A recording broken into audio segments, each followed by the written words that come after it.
네, 안녕하세요. 반갑습니다. 돈마니TV 한동 대표입니다. 자, 요즘 뜨는 주식, 요트 타자 시간입니다.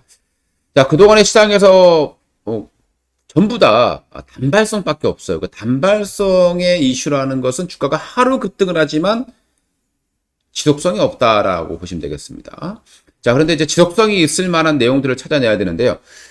최근에 이제 우리 주시장에서 조선 관련해서 마스가 많이 제작해드렸었고, 그 다음 바이오 쪽도 해드렸었고요.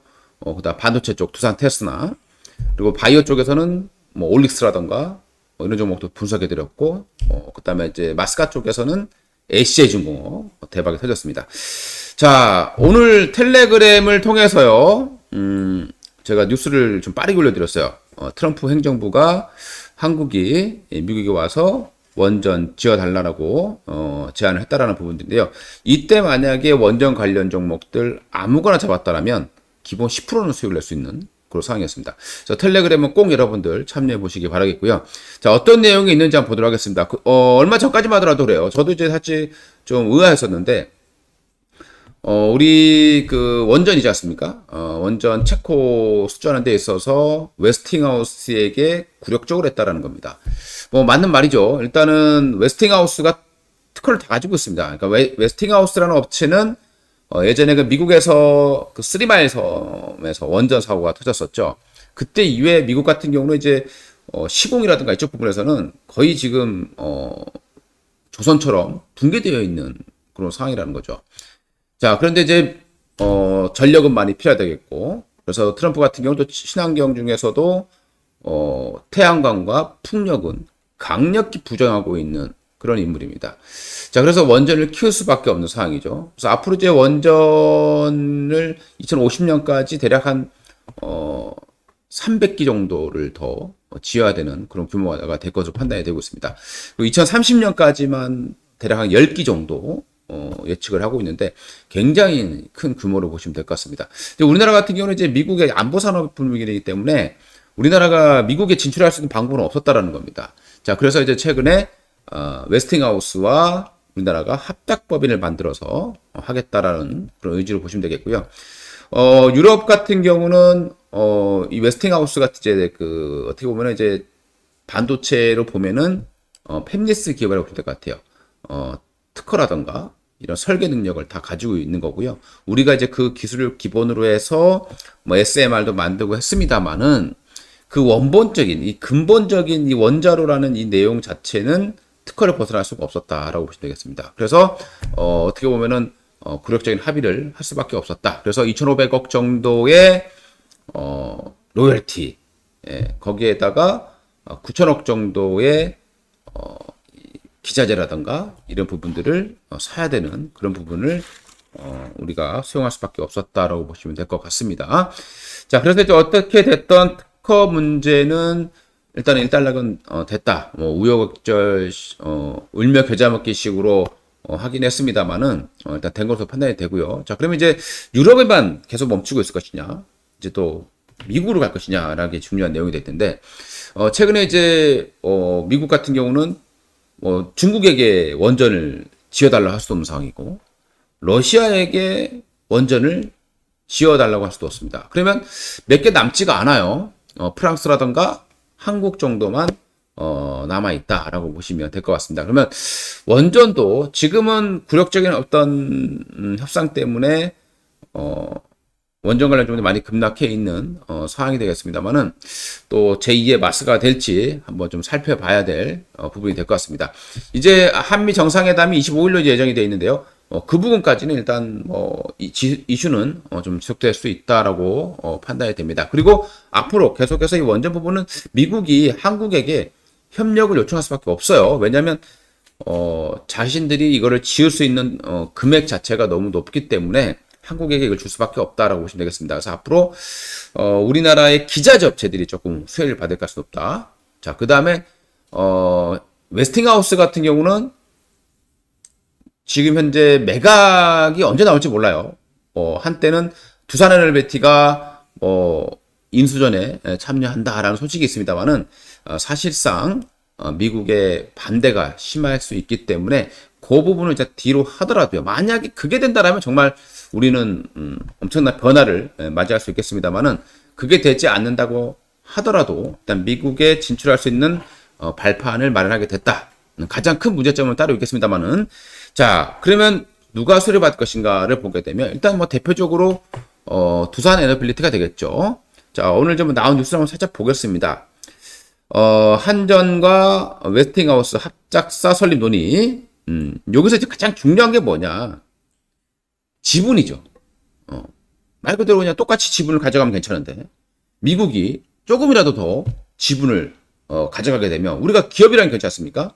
합작법인이면 똑같이 가져가야 돼요.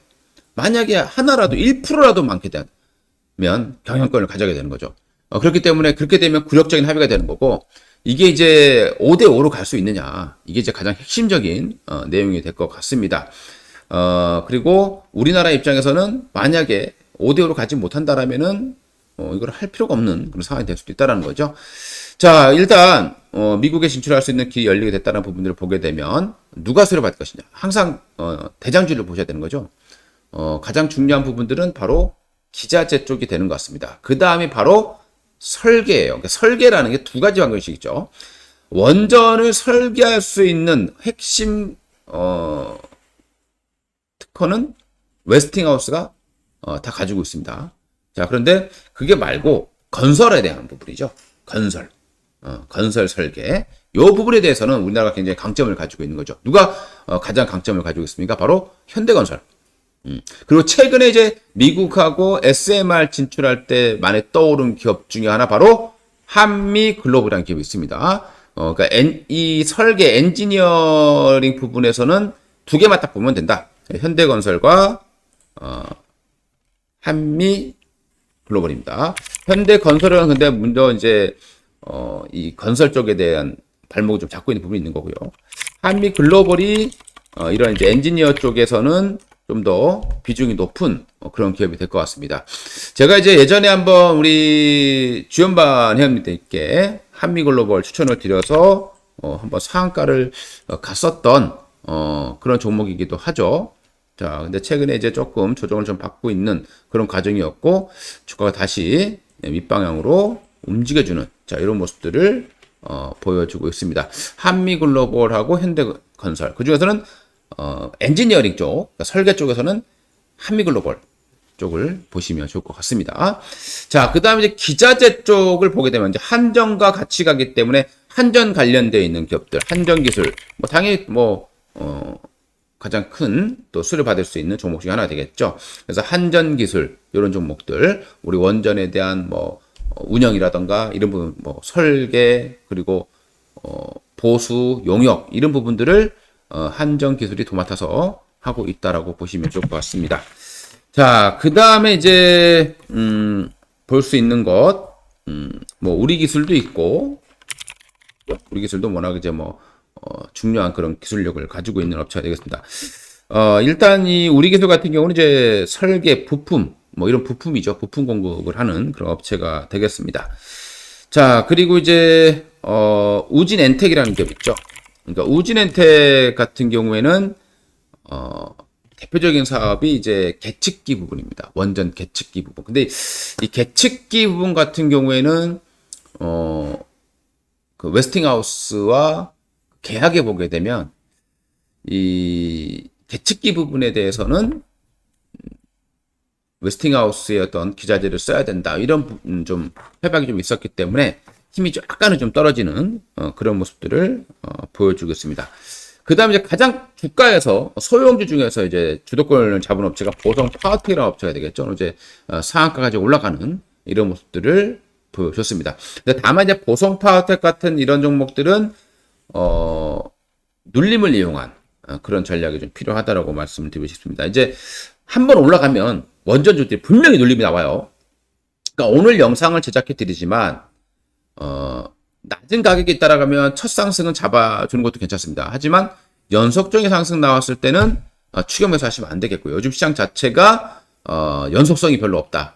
올라가더라도 눌림이 나왔다 올라가는데 눌림이 나왔다가 다시 올라갈 수 있는 섹터냐 아니면 단발성으로 한번 올라갔다가 그대로 밀려 내려오는 섹터냐 이걸 좀 판단하셔야 되는데 원전 같은 경우에는 일단은 제2의 조선처럼 조금 더 관심을 받을 가능성이 있습니다. 다만 뭐 국내적인 리스크들이 있어요. 뭐 웨스팅하우스와의 굴욕적인 그리고 뭐 정부에서 다시 재검토한다 뭐 이런 내용들이 많이 좀 나오고 있는데 그럼에도 불구하고 일단 미국과의 관계를 좀 더 생각해 본다라면 기자재 업체들 위주로 좀 보시면 좋을 것 같습니다. 자, 그리고 에너토크라는 기업도 있는데요. 소형주들이죠. 에너토크. 자, 에너토크 같은 경우에는 이제 밸브 쪽입니다. 그러니까 기자재죠.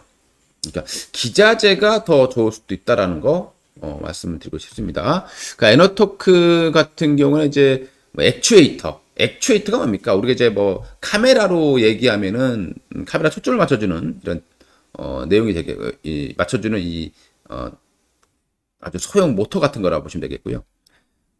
원전에서 보는 액추에이터라고 하면 뭐 이렇게 어떤 밸브를 통해 자동으로 열어주고 뭐 이런 거라고 보시면 좋을 것 같습니다. 그래서 에너토크 같은 경우는 이제 그런 부분에 좀 강점을 가지고 있는 기업으로 보시면 되겠고요. 일단 요약해 보면 엔지니어링 설계 굉장히 중요하죠. 설계 공사에 대한 설계입니다. 원전에 대한 특허 설계 말고 원전을 건설하는 데 필요한 엔지니어링 이런 부분은 한미글로벌. 그 다음에 뭐 두산에너빌리티는 뭐 당연히 뭐 가장 대장주적인 그런 역할을 하고 있는 거고요. 그 다음에 이제 한전과 관련해서 한전 기술 이렇게 요약을 해볼 수 있겠습니다. 자, 오늘 방송 참고로 보시면 되겠고요. 저는 여러분들께 올토마이TV는 단발성으로 끝날 수 있는 섹터들보다는 그래도 조금 급등했다가 또 눌림이 나올 때 이용을 하는데 눌림을 이용해서 공략해 볼 수 있을 만한 그런 요즘 뜨는 주식만 분석해 드리도록 하겠습니다. 이상 한동훈 대표였고요. 도움 되셨다면 좋아요, 구독 꼭 부탁드립니다. 감사합니다.